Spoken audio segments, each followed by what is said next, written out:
Hello Governors, welcome to Commander Community Intel, your pre-launch briefing on new commanders. I'm Leo. Hi Governors, I'm Sunny. Before a new commander goes live, we dig into creator reviews and community discussions to gather the intel. What are governors expecting and what's the community really saying? In this video, we'll talk about the upcoming new commander, Elizabeth I. If you don't have a clue yet, maybe this video will help you get an overall view of her. All analysis based on creator testing and community feedback. The commander's true performance will only become clear once KVK combat begins and may vary with future updates. Be sure to check post-launch reports before making your final decision. So let's dive in. Mr. Siege pointed out, a great rage engine is exactly what Siege commanders need. Sometimes you can't even get off a first active skill in certain fights. Elizabeth's kit is built exactly around that problem. Stay at range, build glory stacks, let the flywheel compound. The active skill, Sovereign's Glory, deals damage, then passes a 15% buff. It hits for 1,500 damage factor at range, jumping to 2,700 if the target is in melee range. And it leaves something behind. The troop's next active skill deals 15% more damage. That bonus belongs to the whole march. If your secondary fires nest, they take the 15%. The skill 3, Let Tyrants Fear, can be the Rage Flywheel. Every range direct damage hit earns 1 glory stack up to 5 times. So 5 stacks in gains 25% rage speed and 25% attack. And after expertise, each grows to 35% rage speed and 35% attack. Also, casting the active hands you a free bonus stack. So this is the feedback loop. Sustained rage hits, stacks build, rage accelerates, active fire sooner, another stacks, rage accelerates again. But based on creators' testing, there's a limitation we need to pay attention to. Glory stacks only trigger off-range direct damage. Additional damage and smite damage do not trigger. And her skill 4, Secret Service, is both a melee punish and a rage refuel. Every range direct damage hit has an 80% chance to trigger an extra effect. At range, the troop gains bonus damage over 2 seconds, plus 15 rage that feeds the flywheel.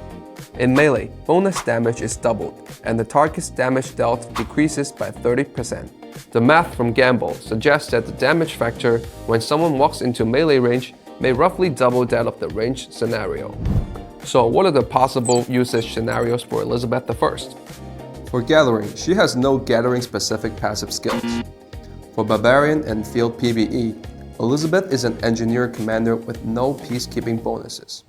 And she doesn't pair well with standard Barbarian farming marches. As for rally, Siege rallies are not currently metas, and her single target active further limits rally performance. For KVK or open field, the Rage Flywheel pays off here, as Mr. Siege note that she'll take a tower down faster, baked by 40% defense and 35 rage speed post-expertise. Now let's move to some potential pairings. Here are 3 conditions for the ideal pair, built backwards from Elizabeth's kit. First, deal range direct damage to trigger glory stacks. Second, benefit from faster rage cycles. Third, have an active skill that benefits from the 15% boost. This is the top pick so far with the highest community consensus, and both Gamble and Mr. Siege have mentioned this possible pairing in their videos. Alfonso's active is AoE range direct damage, 1 cast, multiple targets, multiple potential glory stacks simultaneously. Besides, Elizabeth makes up for that rage speed he always needs. Pairing to John Hunyadi and Elizabeth I. Hunyadi's active skill also deals range direct damage. He gives a 20% range skill damage bonus that lifts Elizabeth's skill output, while Elizabeth's 15% active boost amplifies Hunyadi's next cast, amplifying each other in both directions. Besides, their rage speed stacks as well. Governors in Discord also flag. John and Elizabeth's combo gives a 50% additional rage gain. Here's some feedback from the community. Let's see what they're saying. Creator Gumbo holds a positive view about her. Though she's scene specific, she's one of the best range skill damage commander dropped in a while. However, Mr. Siege remains cautious across his 2 videos. He said, I do believe it's going to be a second Siege March commander, so not everybody should be investing in this. Most people should only have one Siege March. And in Discord, governors also pointed out that Elizabeth is more of a third March. Two Easter eggs lie in her skills. First, Sovereign's Glory refers to her status as England's sovereign, the 45-year Golden Age reign. Second, Let Tyrants Fear, which is directly from the Tilbury speech, with the most famous line, "I know I have the body of a weak, feeble woman, but I have the heart and stomach of a king." And in Rise of Kingdoms, the commander who makes tyrants fear does it most effectively the moment enemies walk into melee range. History and mechanics in perfect alignment.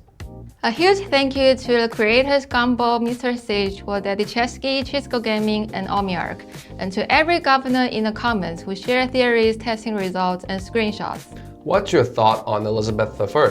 Let us know in the comments and we'll see you next time. Bye-bye!